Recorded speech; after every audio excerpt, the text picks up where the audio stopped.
পুরসভা নির্বাচনে কংগ্রেসের প্রার্থী হয়ে জয়ী এই 7 নম্বর ওয়ার্ডের কাউন্সিলর কুসুম লস্কর। তারপর গত 1 তারিখ তৃণমূল কংগ্রেসে অফিসিয়ালি সাংসদ কল্যাণ বন্দ্যোপাধ্যায়ের হাত ধরেই তার তৃণমূলে কংগ্রেস প্রবেশ করা, এবং তার 10 দিনের মধ্যেই তার উদ্যোগে স্বেচ্ছায় রক্তদান শিবির দেখতে পাচ্ছেন। রক্তদান শিবির চলছে, সেখানে একদিকে যেমন এলাকার মানুষ রক্তদান করছে, পাশাপাশি এখানে কিন্তু আমরা দেখতে পাচ্ছি স্বাস্থ্য পরীক্ষারও ব্যবস্থা করা হয়েছে এবং চক্ষু পরীক্ষাও চলছে। অর্থাৎ এলাকার মানুষের স্বাস্থ্যের কথা ভেবে একদিকে চক্ষু পরীক্ষা, অন্যদিকে স্বাস্থ্য পরীক্ষা এবং তার পাশাপাশি রক্তদান শিবির। এবং আমরা দেখতে পাচ্ছি বাচ্চারা, কচিকাঁচা, তারা কিন্তু এখানে অঙ্কন প্রতিযোগিতাও করলো এবং সেখানে আজকে সাংসদ কল্যাণ বন্দ্যোপাধ্যায় তিনি নিজে এসেছিলেন। ডানকুনি পুরসভার অন্যান্য ওয়ার্ডের কাউন্সিলররা, সিআইসিরা, তারা প্রত্যেকে ছিলেন। প্রত্যেকেই উপস্থিত এই রক্তদান শিবির যেমন একদিকে অনুষ্ঠিত হলো, অন্যদিকে আজকের এই রক্তদান শিবিরের মঞ্চ থেকেই বারবার কেন্দ্রের বিরুদ্ধে সরব হতে দেখা গিয়েছে সাংসদ কল্যাণ বন্দ্যোপাধ্যায়কে। 7 নম্বর ওয়ার্ডে তৃণমূল কংগ্রেসের উদ্যোগে আজকে যে রক্তদান শিবিরের আয়োজন হয়েছে, এই ওয়ার্ডের কাউন্সিলর কুসুম লস্কর, নাসিমউদ্দিন আমাদের প্রেসিডেন্ট রয়েছে, এখানে উপস্থিত আছে আমাদের চেয়ারপারসন ডানকুনি মিউনিসিপ্যালিটি হাসিনা সাবনাম, রয়েছে ভাইস চেয়ারম্যান প্রকাশ, পীযূষ, কল্লোল, কবিরুল, মমতা, চিন্ময়, দেবাশিস, মৌমিতা, জয়শ্রী, কাজরি, সব কাউন্সিলর রয়েছে। আমাদের প্রাক্তন কাউন্সিলর ইউনিসও রয়েছে।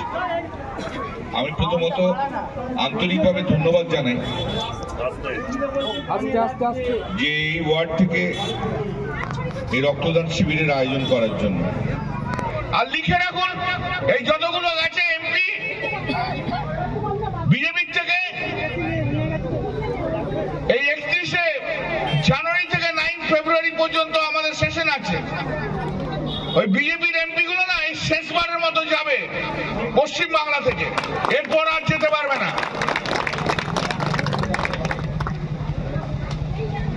সব বড় বড় মাতব্বর আছে, এক একটা খুনি, এক একটা ডাকাত,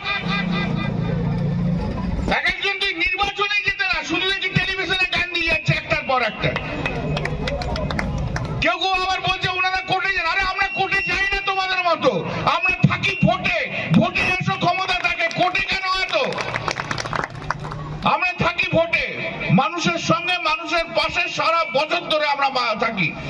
আর তোমরা সারা বছর সিআইএসএফ, ইডি আর কোর্ট এই তো নিয়ে আছো, মানুষের পাশে কখনো তোমাদের দেখতে পাওয়া যায় না, মানুষের উপকারে কখনো দেখতে পাওয়া যায় না, মানুষের প্রয়োজনে কখনো দেখতে পাওয়া যায় না।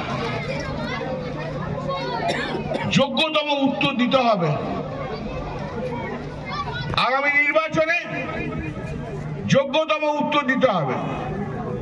যতই চেষ্টা করো না কেন, যাই চেষ্টা করো না কেন, বাংলার মানুষের অন্তরের মধ্যে, মনের মধ্যে যার নাম লেখা রয়েছে, তার নাম মমতা বন্দ্যোপাধ্যায়, সেই নাম বুঝতে কেউ পারবে না।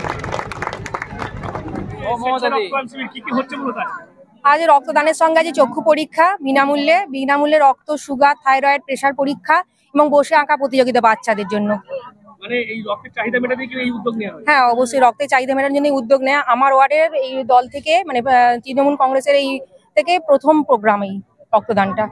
সেখানে তো দেখি ছাদের সাংসদ থেকে শুরু করে সবাই। হ্যাঁ, আমি খুব আনন্দিত হয়েছি। আমি সবার কাছে খুব কৃতজ্ঞতা জানাই এবং সবাইকে ধন্যবাদ জানাই সবাই আসার জন্য এবং আমার এই অনুষ্ঠানটাকে সাফল্যমণ্ডিত করার জন্য। তার সঙ্গে আমার কর্মীরা যারা অক্লান্ত পরিশ্রম করে এসেছে কদিন ধরে, তাদের সবাইকে আমি শুভেচ্ছা এবং অভিনন্দন জানালাম।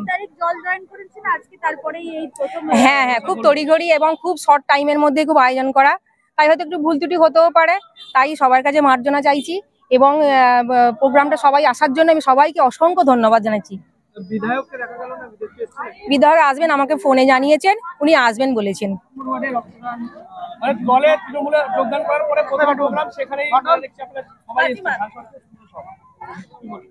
দেখুন, ব্যাপারটা হচ্ছে তৃণমূল কংগ্রেস হচ্ছে একটা পরিবার। সেই পরিবারে আমরা সবাই মমতা বন্দ্যোপাধ্যায়ের পরিবারের সদস্য বলুন, সন্তান বলুন, এটাই আমরা। তাই এখানে একটা আজকে বিশেষ তাৎপর্য যেটা ছিল সেটা হচ্ছে কুসুম 1 তারিখে জয়েন করেছে তারপরেই 10-12 দিনের মধ্যে 13 দিনের মধ্যেও প্রোগ্রামটা নিয়েছে। এবং এখানে কুসুম শুধু নয়, এর আগে যিনি কাউন্সিলর ছিলেন এবং এর আগে যারা ওয়ার্ডের দায়িত্বে ছিল সবাই মিলে একসঙ্গে হয়ে প্রোগ্রামটা করেছে। অর্থাৎ তৃণমূল কংগ্রেসের ঐক্যবদ্ধ পরিবারের চেহারাটা আজকে 7 নম্বর ওয়ার্ডে ফুটে উঠেছে। তৃণমূল কংগ্রেস যত ঐক্যবদ্ধ হবে বাংলার বুকে বিরোধীরা তত পিছিয়ে পড়বে। তা কাজেই আমরা বিরোধীদের পিছিয়ে দেওয়ার কাজ শুরু করে দিলাম। ডানকুনিতেও আমরা এইভাবে এগিয়ে চলব। অবশ্যই আসবেন বিধায়ক, তো আমার সবাইকে নিয়ে তৃণমূল কংগ্রেসে পড়ে, বিধায়ক নিশ্চয়ই আসবেন। তাহলে তো তার ভিড়ও খারাপ, যদিও আমি যেটা জানি নিশ্চয়ই আসার চেষ্টা করবেন। দেখুন, এটা আমাকে দলীয় ফোরামে কথা বলতে হবে। আমি এটা এখনই প্রেসকে আমি এই বিষয়ে কিছু বলবো না। আমরা দলীয় ফোরামে আলোচনা করব, আলোচনা করে আমরা যখন সময় হবে নিশ্চয়ই আপনাদেরকে এ ব্যাপারে যা যা বলার বলবো। তার পাশাপাশি একদিকে যখন কংগ্রেসের কাউন্সিলর তিনি তৃণমূলে যোগদান করার পর তার এত বড় একটা কর্মসূচি, অর্থাৎ তার যে ভালো কাজ তার ভূয়সী প্রশংসা করেছেন তৃণমূলের অন্যান্য নেতৃত্বেরা। সেই জায়গায় দাঁড়িয়ে এই ডানকুনিতেই 16 নম্বর ওয়ার্ডের কাউন্সিলরের বিরুদ্ধে বারবার যে দুর্নীতির অভিযোগ, বারবার যে দাদাগিরির অভিযোগ, বারবার যে মানুষের সমস্যায় পাশে না দাঁড়ানোর অভিযোগ, সে বিষয়ে কিন্তু এই মুহূর্তে ডানকুনি শহরের যে সভাপতি প্রকাশ রাহা তিনি জানিয়েছেন যে এই মুহূর্তে এটা তাদের দলীয় আলোচনার বিষয় এবং এই মুহূর্তে কিন্তু মিডিয়ার সামনে সেই বিষয়ে বহিষ্কার করা হবে কিনা সে নিয়ে কিছু বলা যাচ্ছে না। পরে দলীয় ব্যাপারে আলোচনা করে সেই বিষয়টি জানানো হবে। কি বলবেন আপনারা এই বিষয় নিয়ে অবশ্যই কমেন্ট বক্সে, এরকম আরো খবর পেতে নজর রাখবেন ডিএনএন বাংলায়। ডিএনএন বাংলা সবার মনে সবার ফোনে।